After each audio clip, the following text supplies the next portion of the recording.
Okay, so diri napita no, nag-start ko diri, nag-prepare ko para mag-start nagpanglaba. Ayan. So diri di ay kunan laba sa masulod namo. Wala ko malaba dito sa gawas. Ari man jud ko manglaba sa sulod namo. Naani dapit sa may kusina. So kaning amo nga boarding house, gamay lang kay ni siya. Igo lang namon tulo jud no. So manglaba na gani ko, magpatong na diri ang planggana sa mga lingkuranan niya. Ako po naglingkod, so inani jud kong manglaba every time na manglaba ko, inani gini akong posisyon.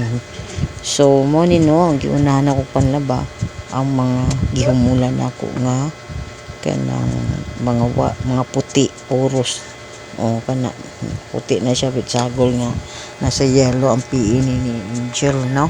So start na jud ko ani panlaba. So giuna gina na akong puti aron mahayhay na ni siya, gi humulan man ni nako siya og mga 2 days no. Ariel akong gikuan na ni bigay naman Ariel no. Okay, so nagligog pa ko na time nga every time man lang ako daghang pagigog ka ng gusto na ako nga is kuri-kuri unsad no. So mabiyaan gina na ako nga akong gilabhan. So padung na sa kuan ni sa may kwarto, sa kwarto na kuan na butas akong video kay ako yung pakita ninyo nga unsay akong gilabhan. So nakita sa dito ang akong background dito no, nga kanang kwarto. So kining boarding house makita almost tanan ninyo kung asa ko dapit kay gamay ras ken mi kuno.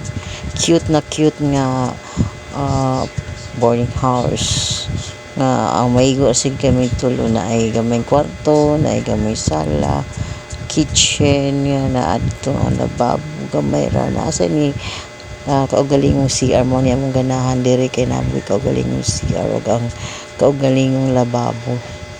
So amo rin kami rin makagamit ba. So mao na to, enjoy watching sa akong paglaba. Babush!